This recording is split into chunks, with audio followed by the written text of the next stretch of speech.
Espiritualidade no Mundo do Trabalho, o Fórum de Reflexão Bíblica e Teológica da Igreja Batista de Água Branca. Este é o nosso 7º encontro e os outros 6 que também estão à sua disposição no site www.ibab.com.br. Aí você clica nessa imagem, estão todas as outras palestras disponíveis em áudio e vídeo e também os slides que são apresentados a cada palestra. Os outros 6 encontros nós falamos sobre a redescoberta da espiritualidade e a chegada do tema espiritualidade para o mundo do trabalho e para o mundo corporativo. Na segunda palestra nós conversamos sobre o que dizem os gurus da espiritualidade no mundo corporativo. Na terceira, nós falamos sobre como as empresas usam o tema ou o conceito de espiritualidade em sua operação e em seu negócio. Na quarta palestra, nós falamos sobre a distinção entre religião e espiritualidade e temos enfatizado que a nossa proposta não é levar a religião para o mundo do trabalho, mas a espiritualidade para o mundo do trabalho. E se você quiser aprofundar uma reflexão na diferença entre religião e espiritualidade, é a quarta palestra. Na quinta palestra falamos sobre a relação entre espiritualidade e trabalho, como a nossa peregrinação espiritual afeta a nossa carreira profissional e como nós podemos enxergar a nossa carreira profissional e a atividade profissional e o próprio conceito de trabalho a partir da visão da espiritualidade, especialmente cristã. Na última palestra, sexta, nós falamos sobre o profissional que leva a espiritualidade a sério, o profissional e a espiritualidade. E hoje, a nossa 7ª palestra, vamos falar sobre a empresa que leva a espiritualidade a sério, modelos de espiritualidade corporativa. Na verdade, modelos é até uma força de expressão, porque vamos falar de um modelo só, mas pelo menos um modelo para uma aproximação do tema espiritualidade com uma empresa. A sexta palestra foi sobre o profissional que leva a espiritualidade a sério, e essa é a empresa que leva a espiritualidade a sério. Eu penso que qualquer bom administrador vai considerar que a empresa existe para o lucro. Parece essa uma tese consensual. E qualquer bom administrador vai trabalhar na direção da maximização do lucro. E acredito que estas são as variáveis mínimas para que uma empresa se sustente e que tenha êxito na sua jornada. A empresa precisa ter uma estrutura adequada. Um bom administrador vai fazer essa verificação, como que esta empresa está organizada, vai verificar quais são as áreas de atuação dessa empresa, vai verificar quais são as unidades de negócio dessa empresa, vai verificar se o número de pessoas alocadas para cada área é adequado, se não tem uma área com gente sobrando, se não tem área com gente faltando, vai verificar se não há sobreposição de áreas, se não há 2 áreas fazendo a mesma coisa, se não é possível fundir algumas áreas, eliminar algumas áreas, enfim, falando português claro, um bom administrador vai cuidar para que a estrutura da sua empresa seja uma estrutura enxuta. Segunda variável, ele vai tratar, não necessariamente em ordem de importância, ele vai tratar do custo. Ele tem que produzir a um menor custo, ele precisa distribuir o seu produto a um menor custo e ele vai também ter que administrar essa variável chamada margem. Ele vai produzir com custo baixo e vender com a maior margem de lucro possível. Ele vai tentar aumentar a margem. De alguma forma, ele vai enxugar despesa e maximizar o lucro. Ele vai ter que ampliar a sua participação no mercado, ou em outras palavras, conquistar mais clientes.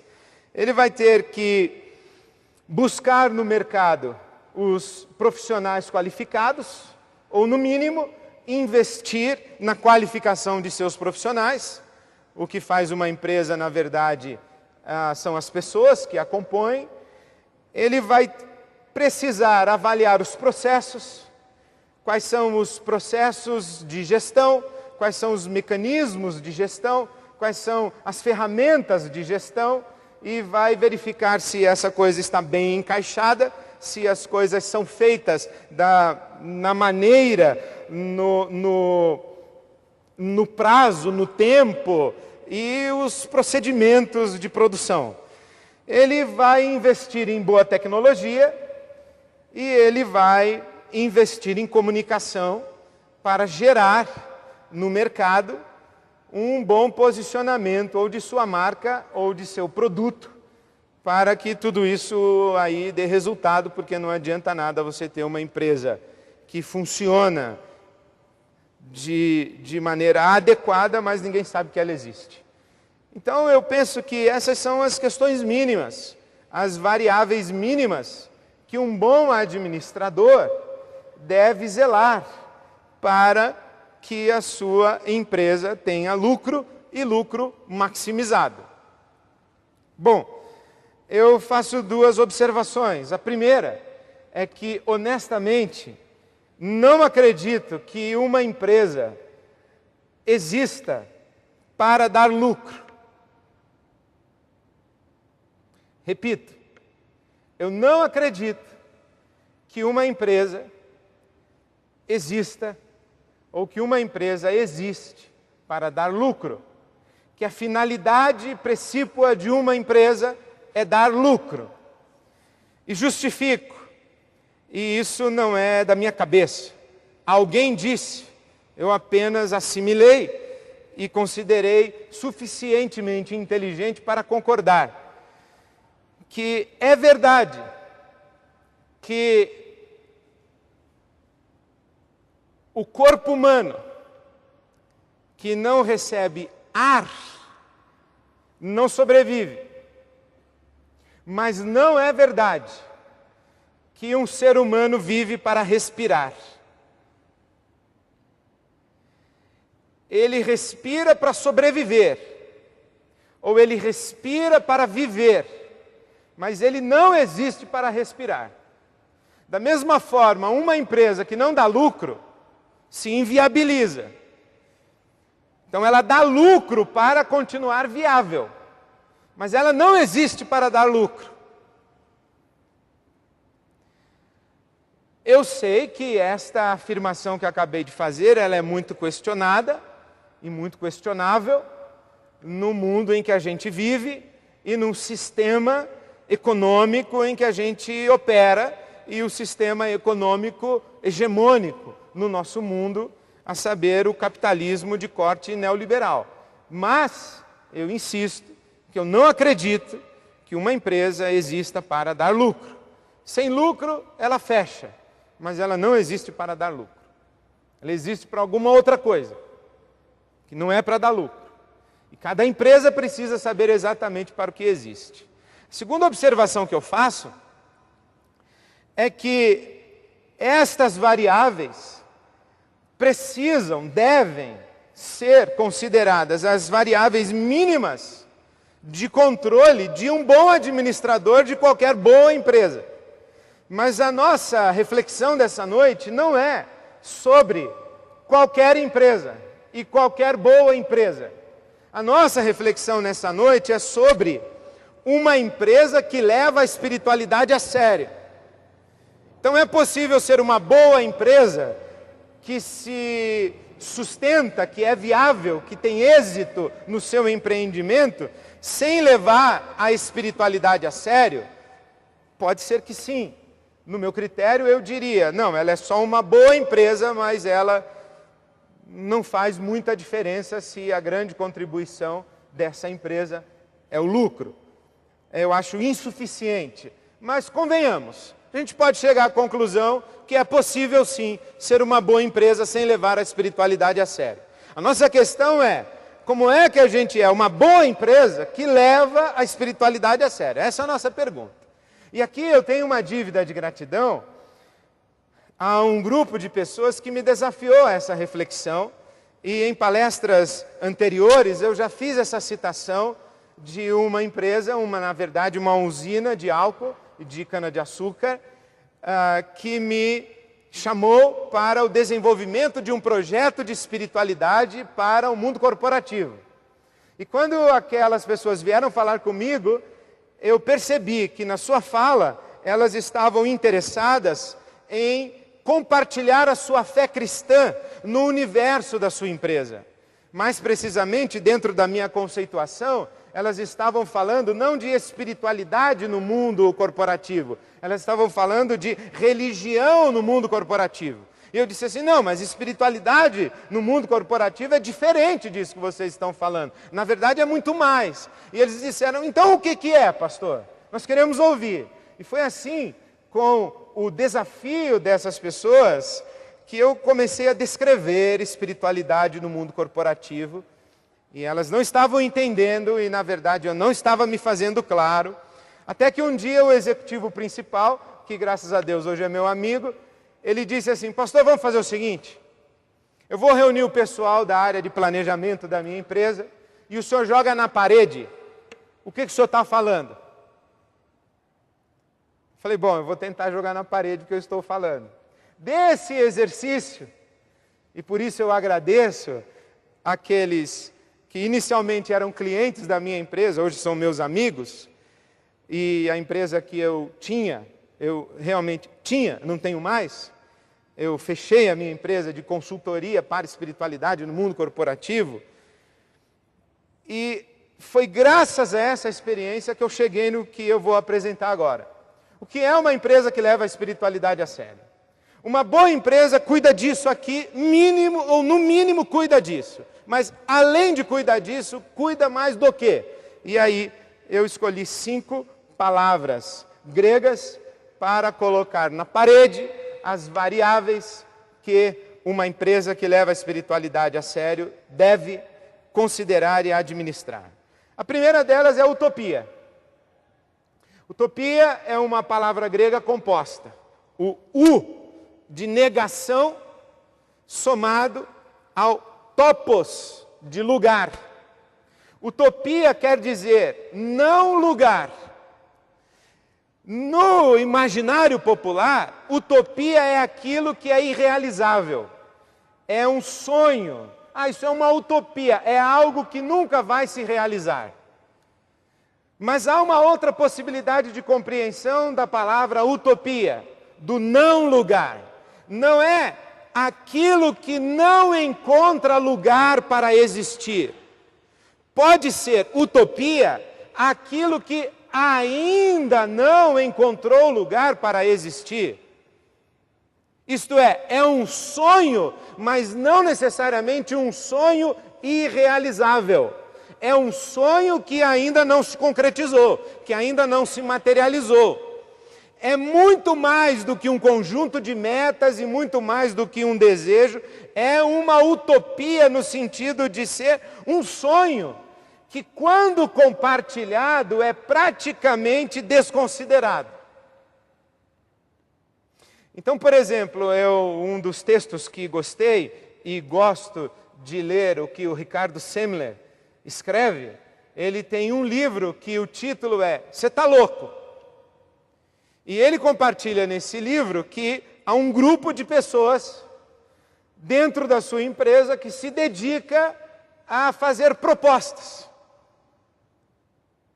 Propostas criativas, propostas inovadoras. E uma proposta que é feita só é discutida se, imediatamente após ser feita, alguém do grupo reagir dizendo, você está louco. Se a proposta não causa essa reação, a proposta é abortada. É uma ideia simples demais. O que eu acho é uma forma de alimentar sonhos e utopias na força de trabalho. Essa ideia sugere para nós que uma empresa vive para algo muito além dos números e muito além do lucro. Qual é o nosso sonho? Qual é a nossa grande contribuição? Aqui nós estamos falando da declaração de visão e missão de uma empresa. Visão é o que nós queremos ser, visão é o que nós queremos ver acontecer, missão é aquilo que estamos comprometidos a fazer para que aquilo que enxergamos no futuro venha a acontecer e venha a se concretizar. Exemplo de uma visão: eu quero colocar o homem na Lua e trazê-lo de volta em segurança até o final dessa década.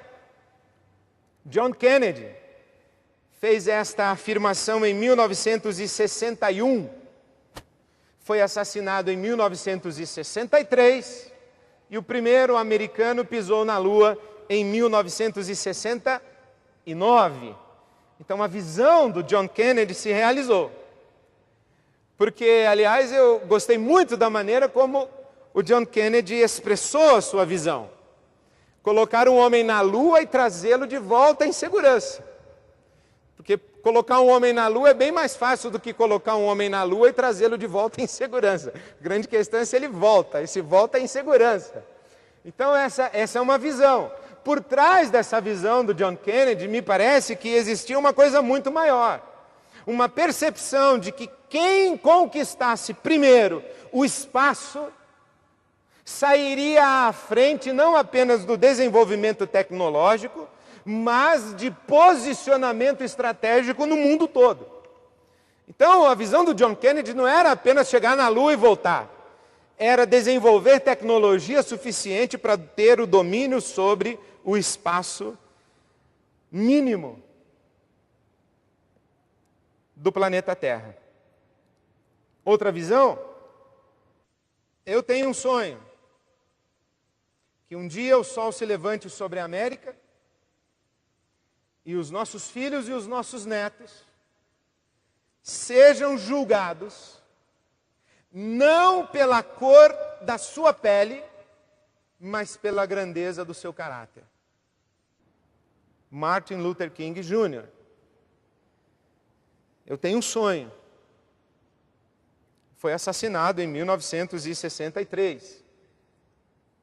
Porque tinha um sonho. Não vale a pena viver sem um sonho. E se o trabalho consome tanto da nossa vida, não vale a pena trabalhar sem um sonho. Eu diria mais, não vale a pena trabalhar numa empresa que não tem um sonho, que não tem uma utopia. Eu concordo com o Frei Beto que ele diz que quem não é viciado em utopia é viciado em alguma outra coisa. É bom a gente ser viciado em utopia. Porque a utopia é a força de propulsão das revoluções. Então talvez você diga assim: ah, pastor, você citou John Kennedy, Martin Luther King Jr., você quer comparar com a minha empresa? Eu quero. Quero. Tem um sonho, não importa se a sua empresa é você e mais um, você e mais 10. Tenha um sonho. Você tem que ter um sonho. Um sonho que justifique o engajamento de cada pessoa. Um sonho que diga para cada pessoa por que ela faz o que faz. E qual é o projeto maior que ela está ajudando a construir e implementar. Uma empresa que não tem um sonho traduzido numa declaração de visão e numa declaração de missão, ela não tem um sonho. Pode ter desejos, mas ela não tem um sonho. A empresa deve dizer claramente, colocar em palavras, qual é o seu sonho. E deve, inclusive, se certificar de que cada colaborador, no mínimo, saiba dizer qual é o sonho dessa organização. Então, as pessoas são movidas por sonhos. Quanto mais elevados os sonhos, mais intensos os sacrifícios, mais digno o trabalho e mais gratificante o compromisso de serviço. Eu perguntaria se você sabe qual é o sonho da empresa em que você trabalha. Se você é proprietário de uma empresa, eu perguntaria se você sabe qual é o seu sonho e qual o sonho que você tem para essa empresa. E se você me disser, a minha empresa não tem um sonho, eu perguntaria inclusive qual é o sonho que você tem para a sua carreira. E perguntaria se vale a pena você dedicar as melhores horas do seu dia e os melhores anos da sua vida para correr atrás de alguma coisa que você não apenas não sabe o que é, e se não sabe o que é, portanto, não sabe se vale a pena correr atrás.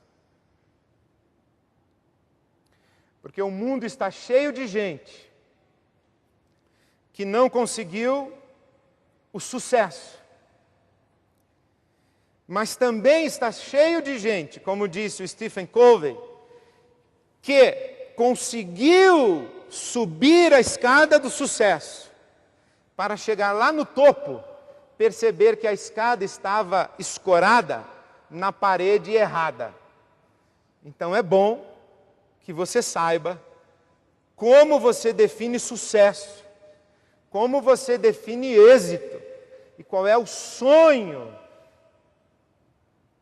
da empresa que está consumindo as suas melhores horas do seu dia, os melhores anos da sua vida e para quem você está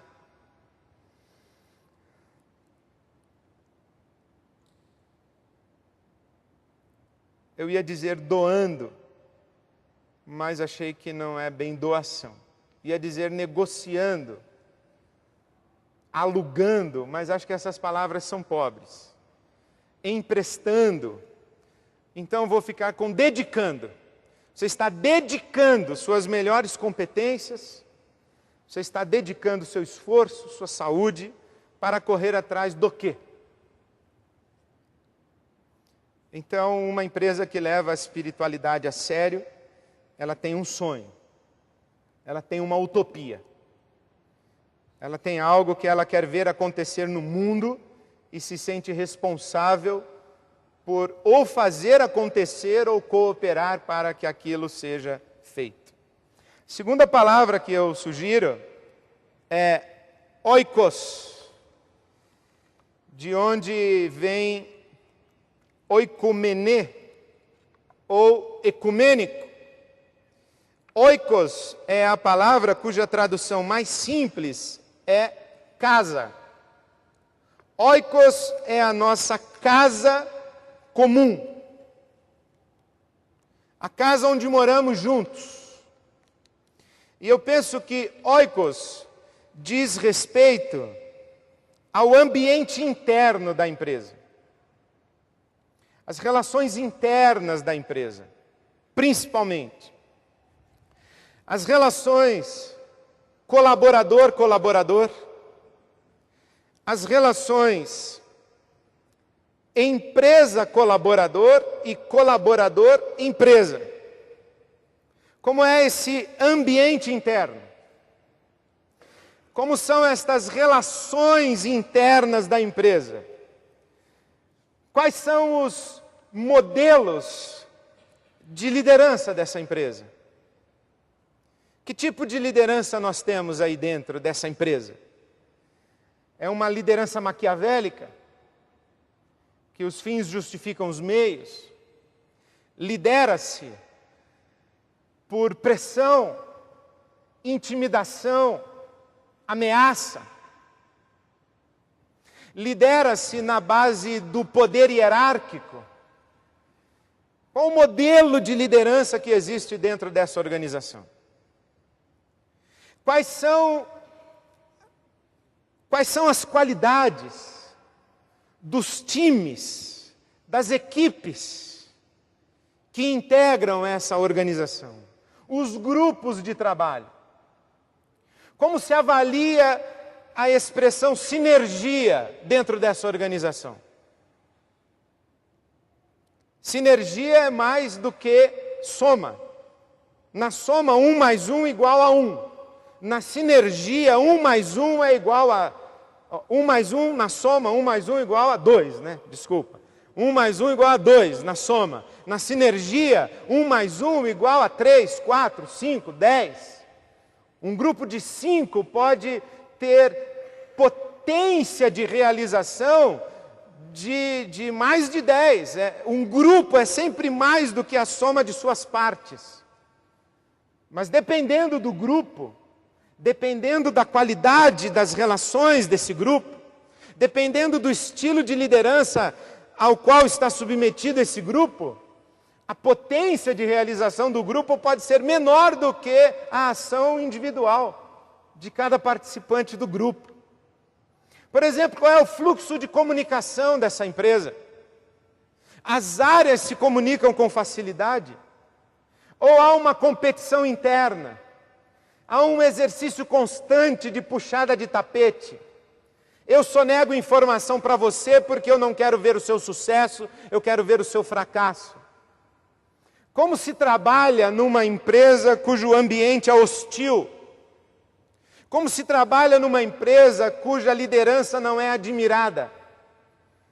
Cujos critérios de delegação de liderança ou de crescimento profissional são injustos? Como se trabalha numa empresa assim? Qual é o ambiente dessa casa comum? Por exemplo, quais são as qualidades da relação colaborador-empresa? Que tipo de serviço?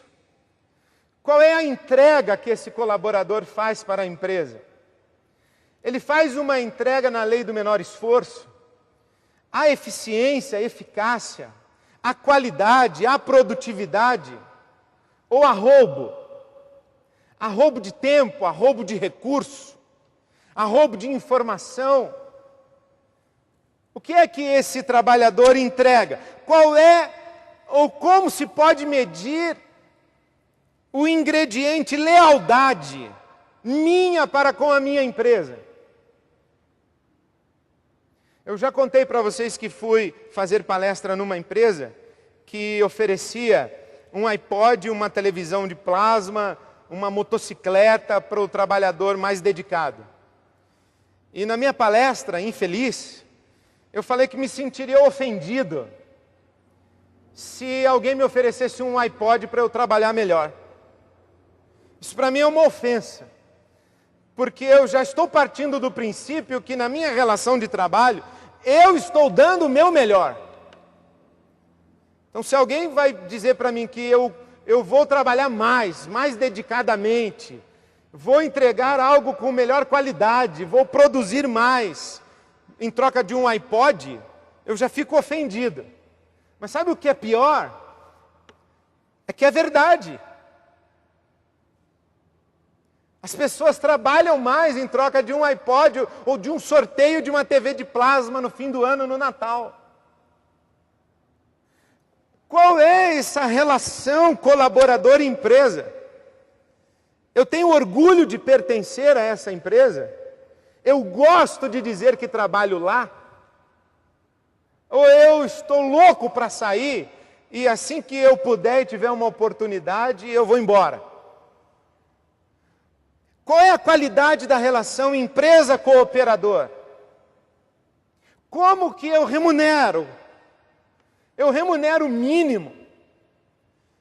Ou, por exemplo, uma vez, quando eu era pastor de uma outra igreja, no início do meu ministério, eu recebi uma proposta salarial e a igreja pagava 70% do salário prometido. Mas tudo bem, e eu trabalhava. Até que a minha esposa ficou grávida. Sabe que essas coisas acontecem. E a família ia aumentar. E eu precisava saber o que eu ia fazer da vida, que providências eu deveria tomar. Porque naquela época eu já conhecia aquela história do sujeito que perguntou ao Dr. Tancredo Neves, numa convenção de partido, se o Dr. Tancredo Neves poderia ajudá-lo. E disse assim: sabe, Dr. Tancredo, minha esposa está para dar à luz, já na próxima semana eu estou meio desprevenido. O senhor não pode me ajudar? E o Dr. Tancredo teria respondido: meu filho, se você que sabe há 9 meses está desprevenido, imagina eu que fiquei sabendo agora. Então eu não queria que a minha esposa chegasse ao momento de dar à luz e eu estivesse desprevenido. Então fui procurar a diretoria da empresa que me contratou, a saber, uma igreja. E disse: olha, os senhores me prometeram um salário X, mas não está acontecendo.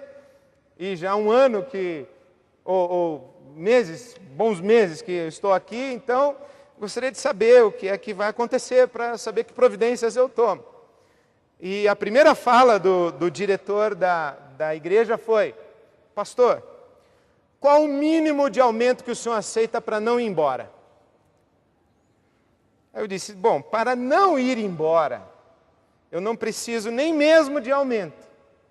Eu só estou querendo saber quanto eu vou ganhar o mês que vem. Mas veja que raciocínio, e veja que pergunta está embutida. Também soube de uma outra igreja. Eu vou falar de igreja para não falar da sua empresa. Eu soube de uma outra igreja. Eu estava lá, domingo pela manhã. Eu ia pregar nessa igreja como pregador convidado. Estou lá sentado. E num determinado momento do culto, levanta-se o presidente da igreja e diz: irmãos, tenho notícias para a igreja. O nosso pastor que estava indo embora e anunciou a sua saída no último domingo, nós nos reunimos com ele e oferecemos a ele um bom aumento salarial. E ele resolveu ficar, irmãos. E nós da diretoria resolvemos sair. Então agora a igreja tem um pastor, mas não tem mais uma diretoria, os irmãos precisam de uma outra diretoria. E eu lá sentado, ia pregar logo em seguida, falei: o que eu falo agora? Que relação é essa de trabalho em que alguém se vê praticamente obrigado a ser subornado para trabalhar e alguém precisa subornar para que o outro trabalhe? Que relação é essa? Que casa é essa onde eu estou vivendo os melhores anos da minha vida e para quem estou dedicando as melhores horas do meu dia? Essa casa, vale a pena morar nessa casa? Pode ser, inclusive, que eu tenha um ótimo salário e a minha empresa seja muito lucrativa. Mas ela, com certeza, não é uma empresa que leva a espiritualidade a séria, porque a palavra dignidade passa longe das relações que existem no ambiente interno. A terceira palavra é ethos, de onde nós vamos derivar todos os nossos conceitos de ética. Ética tem a ver com princípios, com valores. Valores são aquelas coisas que nós julgamos importantes. Mais do que isso, são coisas que nós não estamos dispostos a sacrificar no processo das nossas relações e das nossas transações. Valores são traduzidos em políticas. Valores são traduzidos em políticas. Outro dia eu fiquei sabendo de uma empresa que fez um extraordinário refeitório para os seus colaboradores. Mas numa pesquisa de clima organizacional, o entrevistador, meu amigo, encontrou vários funcionários que não usavam o refeitório. E ele quis saber por quê. E descobriu que no bandejão eles eram servidos apenas de um pequeno pedaço de carne. Eram trabalhadores braçais do chão da fábrica. Um refeitório de primeiro mundo, mas um tratamento desrespeitoso. E um deles, mais revoltado, disse que, inclusive, foi exposto publicamente, humilhado, como comilão, porque tentou servir-se uma segunda vez. E jurou que jamais pisaria naquele refeitório novamente. Valores, princípios, políticas, práticas. Está na moda nas empresas a expressão compliance, os compromissos éticos. Inclusive, algumas empresas exigem que seus colaboradores assinem um termo de comprometimento ético. Um outro amigo meu perdeu, num processo de licitação ou numa concorrência, um grande contrato. Entrou na sala do chefe e disse: chefe, más notícias. Perdemos o contrato. O chefe disse o seguinte: mas você não desenvolveu caminhos alternativos para esse contrato? Ao que o meu amigo respondeu de imediato: se o senhor assinar um memorando para mim, autorizando que eu desenvolva caminhos alternativos, eu desenvolvo amanhã de manhã. E o chefe disse: de jeito nenhum. Então, o compliance de muitas empresas é para fugir de responsabilidades jurídicas. Não é, de fato, para uma postura ética no mercado. É mais um ato de esperteza e uma forma indigna, desonesta, de lavar as mãos e deixar a corda arrebentar no lado mais fraco. Uma empresa que leva a espiritualidade a sério tem ethos, tem princípios, valores que são traduzidos em políticas e práticas. Quarta palavra é praxis. Nós já falamos bastante sobre praxis. Diferente de prática. Prática é a ação automatizada, é a ação mecânica. Prática é aquilo que a gente faz sem pensar, já está incorporado. Praxis não. A praxis é aquilo que eu faço e sei por que faço. É uma ação refletida, é uma ação criativa, é uma ação libertadora e é uma ação que exige, não raras vezes, posturas radicais. Então é uma empresa que tem praxis. No exemplo daqueles meus amigos da usina, praxis implica, a partir do ethos, dos princípios e valores das políticas e das práticas, uma nova postura na relação com os boias frias.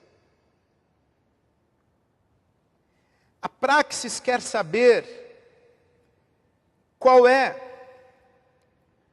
a contribuição social da ação dessa empresa. E hoje nós estamos falando de duas coisas muito importantes para a maioria das empresas: responsabilidade social e desenvolvimento sustentável. Desenvolvimento sustentável é desenvolvimento econômico que seja ao mesmo tempo social e ecologicamente responsável. Uma empresa não pode ter uma postura predatória do meio ambiente e predatória do mercado e da sociedade. Então, uma empresa que leva a espiritualidade a sério, ela será comprometida com o desenvolvimento sustentável. E será comprometida com responsabilidade social. Mas, eu pessoalmente acho que, é claro que existem muitas empresas que desenvolvem programas debaixo desse guarda-chuva chamado responsabilidade social. Mas a maioria das empresas coloca os seus programas de responsabilidade social na área de marketing. Eu acho que é muito interessante. É muito interessante que as ações que estão debaixo do conceito de responsabilidade social não são necessariamente motivadas por uma consciência ética, mas por uma compreensão de que uma empresa com uma boa imagem pública tem mais aceitação no mercado e, portanto, mais possibilidade de êxito. Eu acho, na verdade, um contrassenso colocar responsabilidade social debaixo de marketing. Se você perguntar para mim onde eu colocaria, eu não sei. Mas eu não colocaria debaixo de marketing. Porque já dizia o Kant que toda ação ética movida por um interesse pessoal não é uma ação ética. A ação ética, ela é altruísta, desinteressada. Então, se eu ajudo você a lavar seu carro no sábado à tarde, porque eu estou querendo pedir para que você rache comigo a reforma da calçada, ajudar você a lavar o seu carro não foi uma ação ética. Foi um ato de negociação sem que você soubesse que eu estava negociando com você. Foi uma forma de fazer com que você se tornasse o meu devedor moral, para complicar você na hora de dizer não para o projeto que eu estou propondo para você. Tem nada de ética, tem a negociação. Então a ação ética, a praxis, exige, inclusive, alguma vez que, muito provavelmente, eu tenha que sacrificar lucro. Perder no aspecto econômico para ganhar no capital intangível da postura ética. Então, uma empresa que leva a espiritualidade a sério, se ela tem uma utopia e ela trabalha por algo maior do que lucro, ela tem um zelo pela sua casa, ela coloca um carimbo de dignidade na sua identidade corporativa, ela desenvolve uma postura ética a partir de seus princípios, dos seus valores, e ela está comprometida com transformação social, transformação do mundo, não apenas para a geração imediata, mas para a realidade mais abrangente, inclusive das próximas gerações. Ela precisa estar disposta não apenas a ganhar menos, mas também, quem sabe, até a perder, para que o ganho seja integral e não apenas econômico. Finalmente, minha última palavra é poiesis. Poiesis, que o professor Mário Sérgio Cortella traduziu bem no título do seu livro, Qual é a sua obra? E poiesis é esta palavra que fala do trabalho como uma expressão da própria persona que realiza o trabalho. É quando eu faço um trabalho e eu me vejo no trabalho que eu faço. Eu faço um trabalho e eu me orgulho do trabalho que eu faço. Aliás, eu me lembro de uma experiência que eu li, da Ford, em que um dos diretores chamou a sua equipe de engenheiros e disse: nós vamos fazer um carro. E eu lhes dou 4 critérios para esse carro que nós vamos fazer. Primeiro critério, vocês precisam ouvir o mercado. Saber se o mercado está pronto para um carro esportivo, um carro familiar, que tipo de carro que o mercado está desejando e não encontra. Segundo critério é que vocês vão ouvir toda a empresa, desde o vigilante até o presidente. Vai dar palpite nesse carro. O terceiro critério é que nós não vamos economizar na qualidade.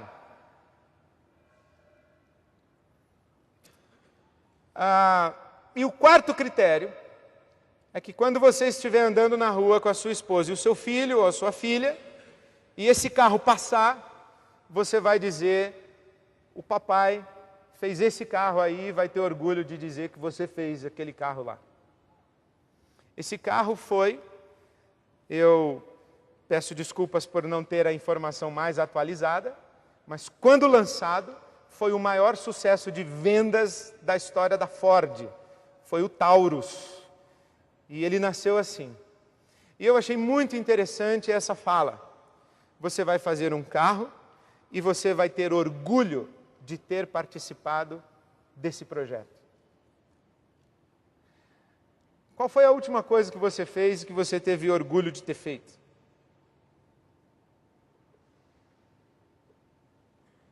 Qual foi o último projeto do qual você participou e você teve orgulho de fazer? Isso faz lembrar o Cláudio Arrau, aquele pianista chileno. Ele disse, quanto mais eu gosto do que eu faço, menos eu chamo de trabalho. Qual foi a última coisa que você fez no seu ambiente de trabalho que você não chamaria de trabalho? Que foi a sua poiesis, foi a sua obra, foi algo que você fez e que você se colocou dentro daquilo que você fez. Esse é o conceito de inspiração. Quando a gente diz assim que a Bíblia é a palavra de Deus, inspirada por Deus, o inspirar o que é? Então pense o seguinte, que a Bíblia é um livro que Deus trouxe para dentro de si mesmo. Imagine isso. Aqui está uma obra, e quando Deus vê essa obra, Ele diz, essa obra é uma expressão exata do que eu sou. Eu vou trazer esta obra para dentro de mim. Qual foi a última coisa que você fez e que foi inspirativa? Qual foi o último trabalho que você realizou e que você disse, eu tenho orgulho de ter feito isso. Isso tem a minha cara, isso de fato expressa quem eu sou, e eu vou trazer isso para dentro de mim. Inspirar pode ter um outro sentido, é colocar-se para dentro da obra. Então digamos, a Bíblia Sagrada está aqui, Deus olha para esta obra e diz, esta obra me expressa, me revela, diz quem eu sou de fato, eu vou mergulhar para dentro dessa obra. Então, qual foi a última coisa que você fez e que você mergulharia dentro dessa coisa? Em que você tinha que interromper e interrompia o seu trabalho contrariado. Interrompia porque tinha que interromper. Diferente daquele trabalhador que está batendo e quando ele faz esse movimento e bate o sinal, ele larga o martelo para trás e vai embora. Ele não completa sequer a última martelada. Ele não vê a hora de ir embora. Qual foi a última coisa que você fez e que você gostava tanto de fazer? Se comprometeu tanto, se doou tanto, que você sequer chamaria aquilo de trabalho, porque você teve satisfação, prazer, gratificação. Aquilo era você. E aquilo foi feito de maneira inspirativa. A sua empresa é um ambiente que possibilita isso a você? É um ambiente em que você, como trabalhador, tem autonomia,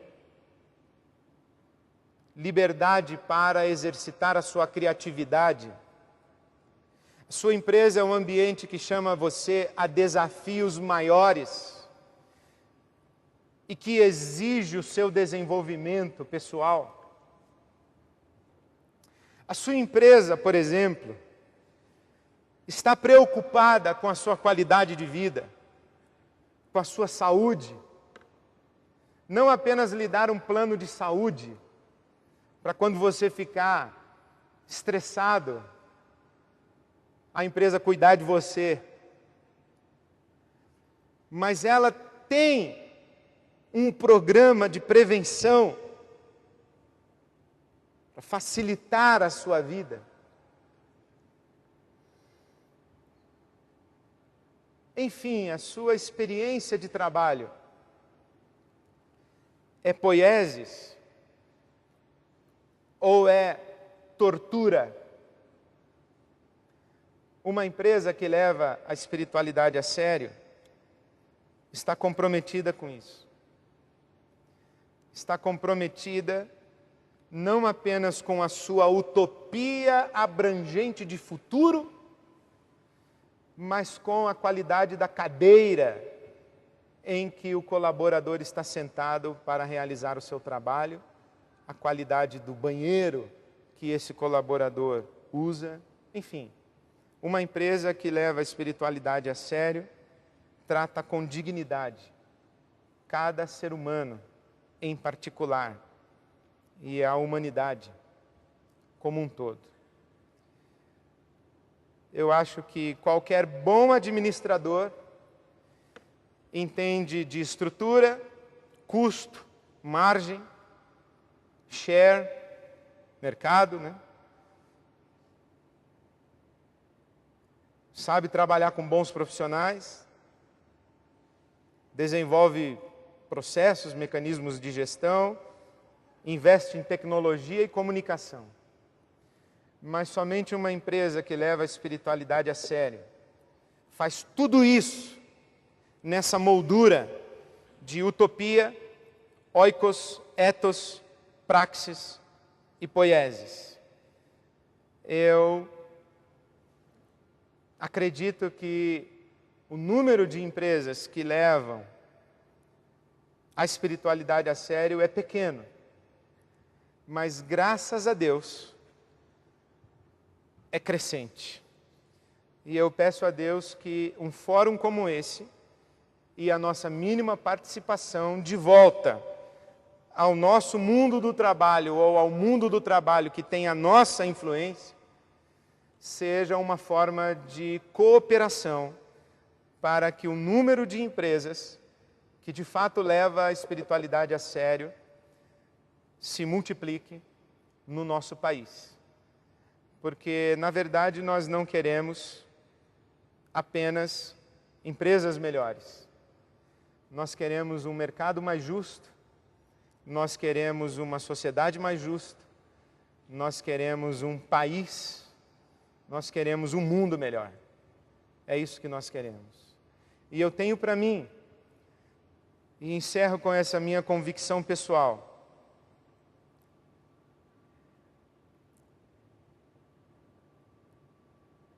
que o maior exército que existe para promover a transformação desse mundo num mundo mais justo e num mundo de paz é o exército de trabalhadores. Não são as forças militares, as forças governamentais, as forças religiosas, mas são as forças de comunidades de trabalhadores. Mas comunidades de trabalhadores que levem a utopia, o oikos, o ethos, a praxis e a poiesis, enfim, que levem a espiritualidade a sério. Isso é um sonho. Na verdade, é uma utopia. Mas se a gente não é viciado em utopia, a gente acaba se viciando em outra coisa bem pior do que uma utopia. Que Deus nos abençoe e nos ajude e coopere conosco em nossa utopia, enquanto nós cooperamos com Ele na utopia dele, que se chama Reino de Deus. Amém.